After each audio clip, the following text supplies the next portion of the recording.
What's up guys, Josh the Grinder here. Just got to the Wynn, about to head in for a session.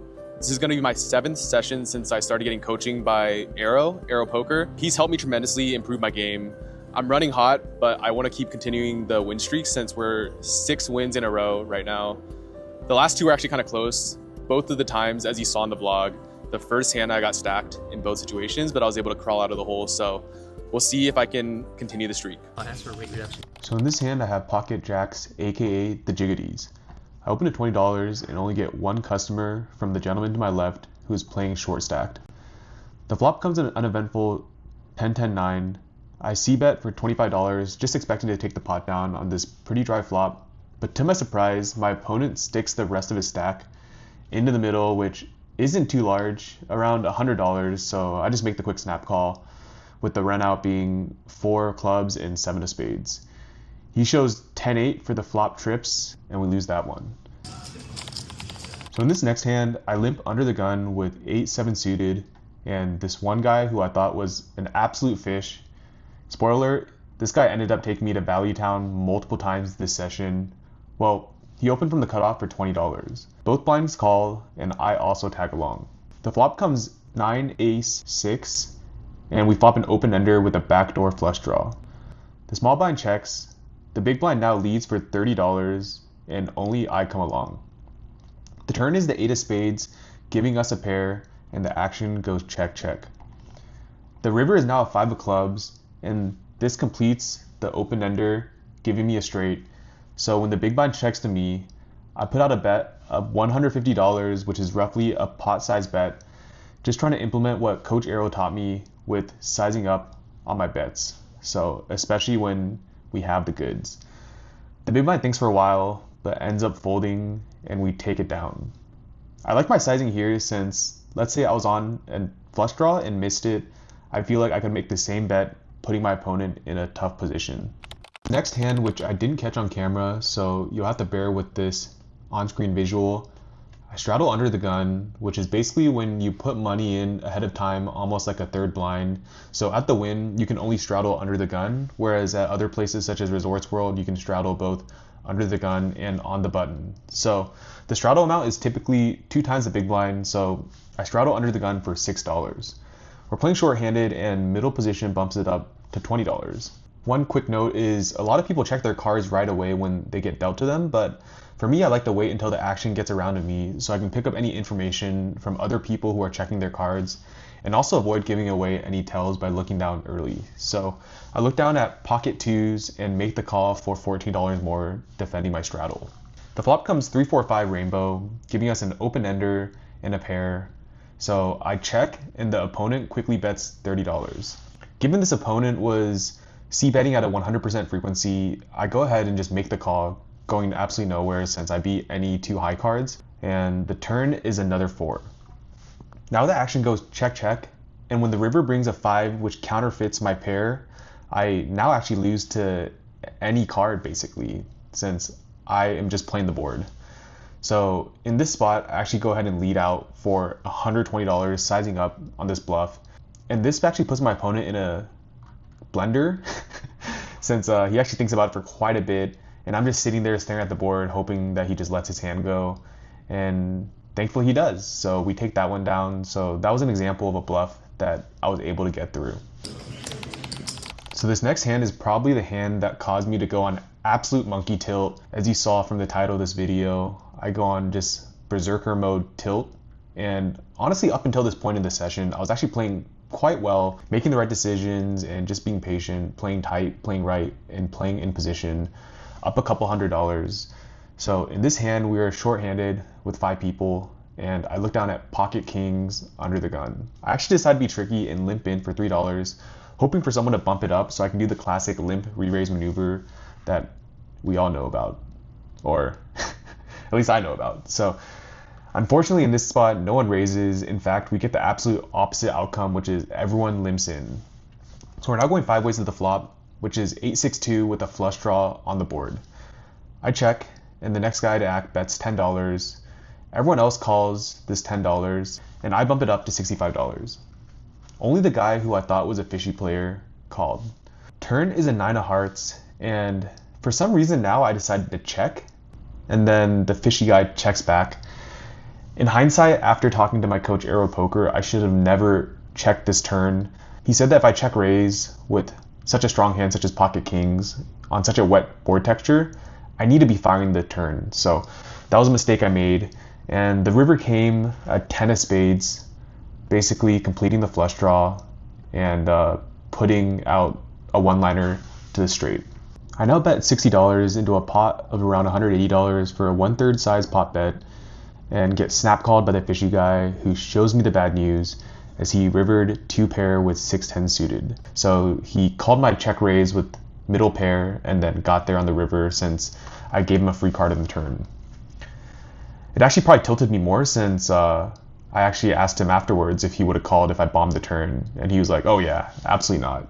So I'll just pop up what my coach had to say about this hand, but definitely misplayed this one, and this was the hand that probably caused me to just go downhill for the rest of this session. So this next hand is a great example of what not to do, which is tagging a person as a fish at the table when in reality I was the fish. So the lesson learned was just not to do that in the future, since I'm still a fish, until I evolve into Gyarados, I'm still Magikarp Poker. Anyways, I opened King 9 suited under the gun. The guy to my direct left calls. Now the fishy guy min raises the $30 and both of us come along. The flop comes King Jack 7 with a flush draw on board. When I check over to the fishy guy who bets $15, I raised to $125 for some reason, and this guy just shoves for around $380 or so. 125. All in. I snap call, and he absolutely just slaps his cards on the table, showing that he flopped middle set. False.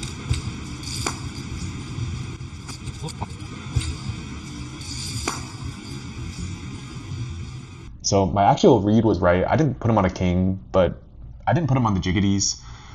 He was way too excited, and I think this actually tilted me more when, he was so hyped up that he trapped me.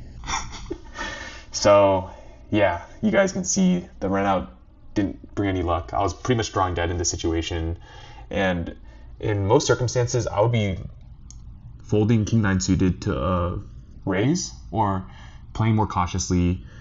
In this case, I had no reason to check raise.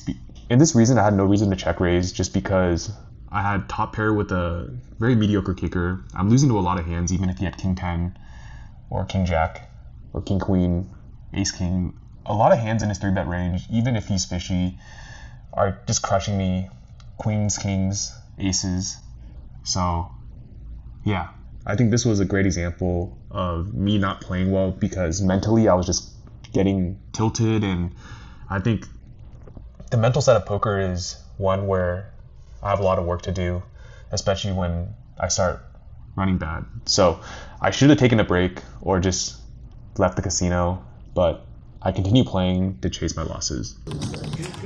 After this King 9 suited hand you just witnessed, it's safe to say I was on board the tilt train, riding full speed ahead. My preflop range widened up like a working girl in red light district. I started calling down bets light as a feather and was just absolutely convinced that no one ever had it. Newsflash, people have it 99% of the time, especially in the 1-3 streets. In this hand I opened 3-2 offsuit, yes, offsuit from the cutoff. The flop comes 5 queen 4, so I actually flop an open ender and continue for $20. I get min clicked to $40, and with my open ender in a dream, I'm going absolutely nowhere. The turn comes another 4, and now when I check, my opponent downsizes his bet to $25 just to entice me to call, which I do. The river is a 7 of clubs, completing the front door flush draw, and I check, the opponent checks back, and shows King 10 offsuit for King high, and it's good. This is why you don't play 2-3 offsuit like ever. The only exception is if it's in your big blind or straddle and you get to see the flop for free. But yeah, I was not playing well at all, and I don't think I told my coach about this hand, so he might see this vlog, and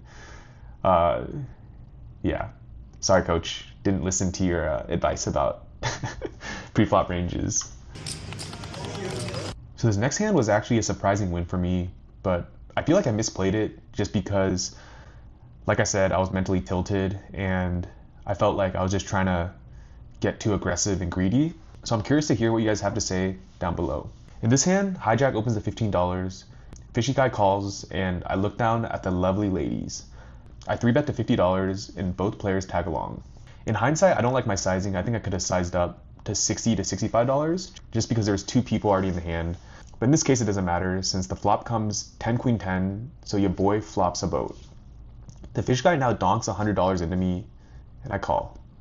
The turn is now a 9, putting a flush on the board. When he checks over to me, I bet $150 into a pot of around $250 and the fishy guy folds, claiming he had a 10.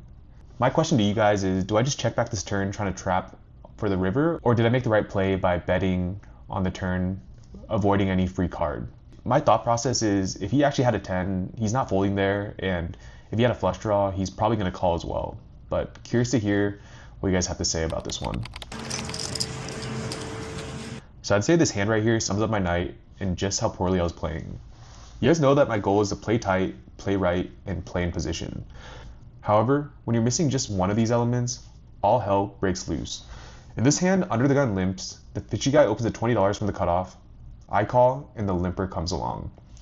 The flop comes 7-2-4 with a flush draw on board, and when it checks to me, I bet $40. The small blind who originally limped now check raises to $100, which is an extremely strong line, and if I wasn't tilted, this is an easy fold with top pair, no kicker, but because your boy was tilted by Mr. Fish from the pocket king's hand hours earlier, I make the call. The turn is an 8 of spades and he shoves for his remaining $200. You guys already know I'm snap calling. The river is a 4, pairing the board.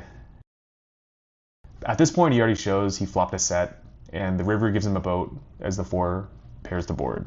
This is actually an extremely easy fold since post-flop aggression in the 1-3 streets is typically a monster, so I could have just laid this one down and saved over $200, but because I was tilted and not thinking straight, I make the call, hoping for a dream that just never came. And then just to wrap up this session, I lost the remaining of my stack in 2 hands. First one was my aces were cracked by Mr. Fish. Mr. Fish opens at $50, I raise to $150, the flop comes 3-5-6, he jams the flop with $100 or something. I obviously snap call, turn is 8, river's 9, and he shows pocket 7s. In the final hand of the night, I opened ace-3 off from the button. We're short-handed and the fishy guy calls. Flop goes check-check, turn I barrel and he calls. The river was a 4-liner and he shows 8-9 for a higher straight than my straight. Note to self, whenever someone shoves and says they're ready to go home, they typically have a monster. And that sums up the hand recap for this session. Let me know what you guys think down below. I know I was extremely tilted, but I find reviewing these hands post-session brings a lot of clarity to my game so that I can plug these leaks in the future. That was a really rough session. So it started out good. I was up $200 at my peak. So bought in for 500 up to 700. I was playing well. Arrow was watching me, my coach Arrow, but then yeah, I just feel like I misplayed a few hands, and then there's just one guy that was like super fishy feeling, and then he stacked me once. So then I basically just stayed super long to try to get him back, but he kept sucking out on me, and then I was playing bad, and then I was kind of tilted at the end. Like, he cracked my aces with pocket 7s, calling a 3-bet. He bet 50, I bet 150. He has like 250 total. So yeah, I don't know. Tonight just wasn't my night. I should have left like so long ago. I ended up playing for like 6 hours. I should have left at like hour 3 or so, or 4. Coach has the rule, 4-hour sessions and then max 2 buy-ins, and I went in 3 buy-ins. So yeah, this one was pretty rough, guys. We need to look at my footage. So I recorded a lot of the hands, and then yeah, just go back to the drawing boards. But the good news is, I was up before this, so the hit's not too bad on the bankroll. I mean, it sucks to be down 3 buy-ins, but we're gonna bounce back from this.